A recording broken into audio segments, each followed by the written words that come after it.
Te souviens-tu de ce moment où tu as commencé à soupçonner qu'il pourrait être quelqu'un de spécial pour toi? Lorsqu'il a cessé d'être juste un gars parmi d'autres et a commencé à occuper une place importante dans tes pensées. Tu as commencé à t'émouvoir en pensant à lui et à l'inclure dans tes plans futurs. Mais soudainement, quelque chose a changé. Il a cessé de te chercher avec la même fréquence et ne répondait plus à tes messages avec la même rapidité ou enthousiasme. L'envie de te voir qu'il avait au début a commencé à s'estomper. Peut-être t'a-t-il même donné des excuses peu convaincantes ou évitait-il de passer du temps avec toi. Tu t'es rendu compte qu'il devenait plus distant et froid et tu craignais le pire.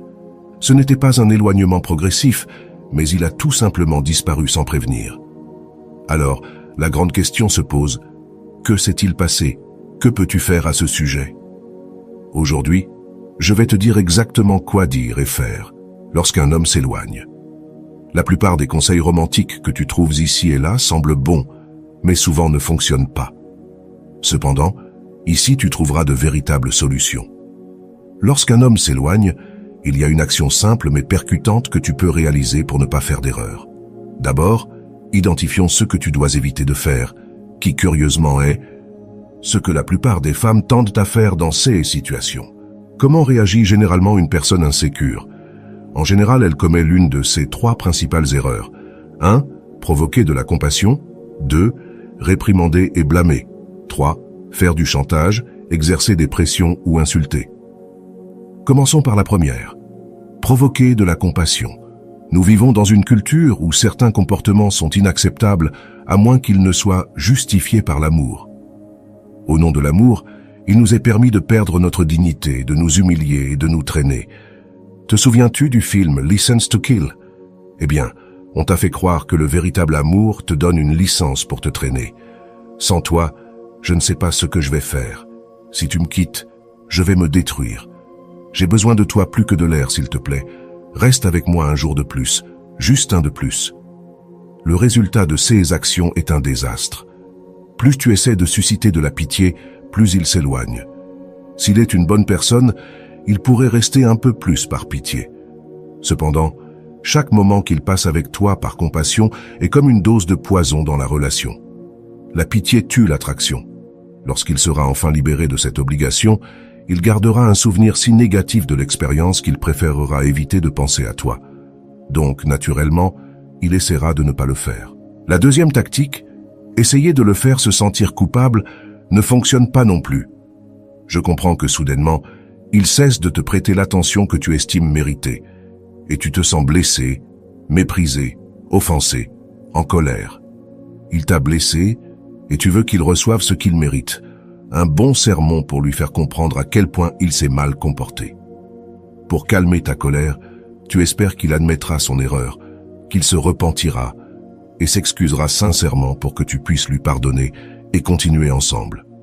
C'est la scène que tu imagines, mais à la première réclamation, il s'éloigne encore plus. Pourquoi cela arrive-t-il? Parce qu'en réalité, tu ne le réprimandes pas depuis une position d'autorité ou de pouvoir, mais depuis la nécessité.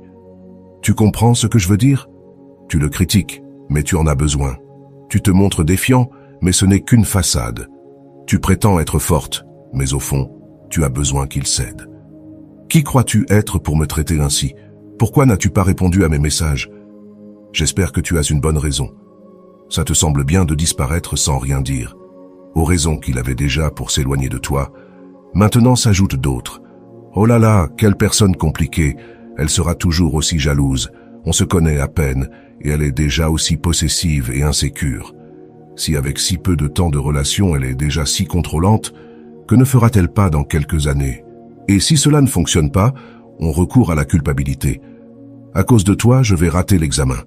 Tu vois dans quelle situation financière tu me laisses? Tu es la raison pour laquelle j'ai recommencé à fumer. Regarde, Nariscoso, le hamster que tu m'as donné est stressé à cause de toi. Le résultat est que tu l'éloignes encore plus. C'est comme un train fantôme dans un parc d'attractions, où les enfants doivent esquiver les coups d'une sorcière avec son balai. Quand tu l'attaques avec des reproches et des accusations, il sent qu'il est monté par erreur dans ce train, et lorsqu'il parvient enfin à en sortir, il soupire de soulagement en pensant « Heureusement que je me suis débarrassé de cette sorcière ». En parlant de méthodes peu conventionnelles, sais-tu combien de vidéos j'ai vues avec des millions de vues sur des sorts et des potions magiques? On parle de magie noire, blanche, de couleurs et de toutes sortes d'enchantements pour retenir un homme à tes côtés. Mais ces formules sont aussi inefficaces que la troisième trappe dans laquelle tombent beaucoup de personnes. L'insulter, le menacer ou le forcer d'une manière ou d'une autre. Si tu pars, je vais raconter ton secret à tout le monde. Ou, si tu pars, oublie de revoir tes affaires. Parfois, ces menaces deviennent vraiment effrayantes. Si tu pars, je m'assurerai d'obtenir la garde des enfants. Ou, si tu me quittes, je chercherai un avocat pour te prendre tout. Dans des CA extrêmes, le désespoir pousse certaines personnes à menacer de fausses accusations. En parlant de situations extrêmes, imagine comment je me suis senti quand une fois quelqu'un m'a retenu chez elle. Oui, on m'a enfermé à clé pour que je ne parte pas. Et maintenant, je veux que tu penses à cela. Lorsque j'ai finalement réussi à sortir de là, crois-tu que j'avais envie de retourner à cet endroit? Ne fais pas cette erreur. Évite le drame et ne te laisse pas emporter par la colère. Il est facile de se laisser emporter et de commencer à crier ou à dire des choses terribles que tu ne ressens pas vraiment. Fais très attention à cela, parce que même si tu ne le ressens pas vraiment, les blessures que tu ouvres peuvent ne pas guérir, même après que la colère soit passée. Le problème avec toutes ces tactiques est qu'elles essaient de le forcer de l'extérieur à satisfaire ton désir d'être avec lui, mais elles ne parviennent pas à éveiller son intérêt véritable pour être avec toi. Ce qui compte vraiment, c'est que ce désir surgit naturellement de lui. Imagine ta relation comme une petite plante dans un pot. Ton travail est de la nourrir et de l'entretenir pour qu'elle pousse toute seule.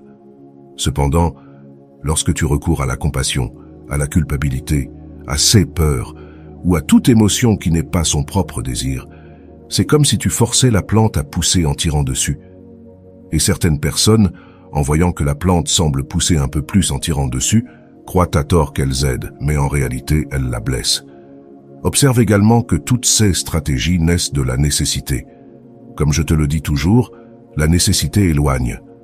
Alors que d'autres personnes essaient de susciter la pitié, la culpabilité ou le chantage depuis une position de besoin, toi, en tant que personne sûre de toi-même, tu vas adopter une approche d'indépendance. Prête?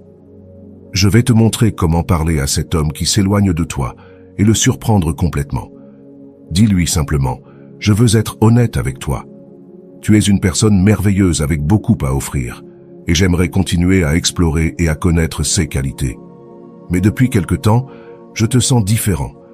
Je veux savoir ce qui se passe et s'il y a quelque chose que je puisse faire pour améliorer la situation. J'aimerais que tu me le dises en toute sincérité. Tu peux personnaliser cette phrase selon ton contexte ou en créer une similaire avec le même message.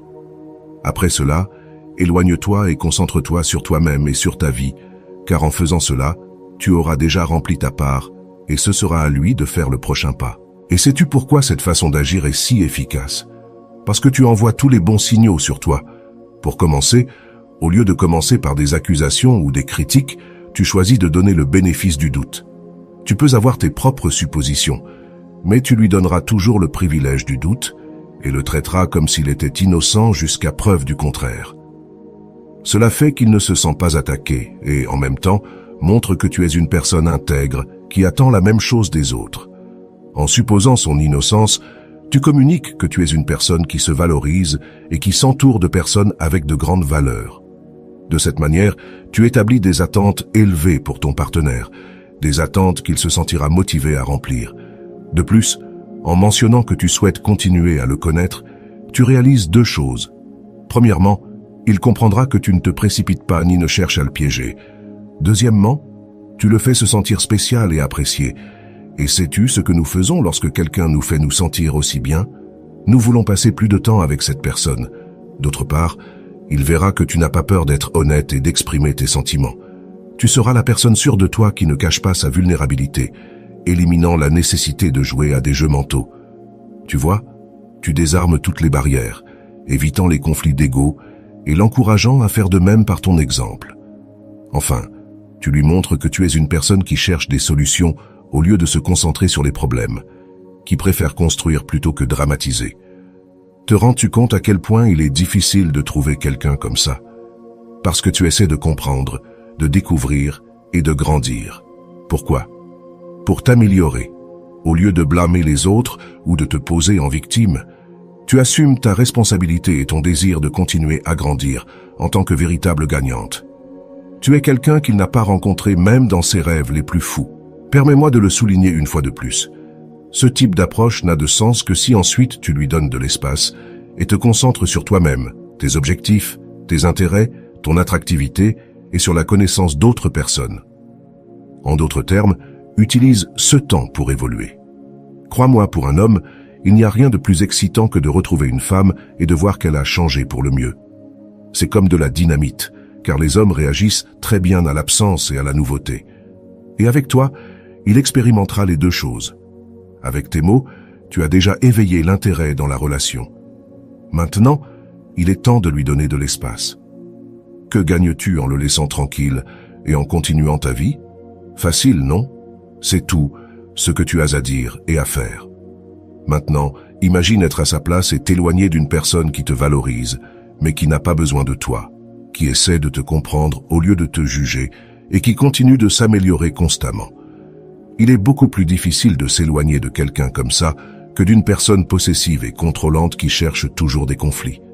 Alors, grave dans ton esprit la leçon d'aujourd'hui. Au lieu de supplier ou d'accuser par nécessité, tu vas demander, explorer et enquêter depuis l'indépendance. Partage cette vidéo avec ceux que tu penses pouvoir bénéficier de ce conseil. N'oublie pas de t'abonner et d'activer les notifications pour ne pas manquer le prochain conseil que je partagerai avec toi. Merci beaucoup de m'avoir accompagné dans la vidéo d'aujourd'hui. À bientôt avec plus de contenu de valeur.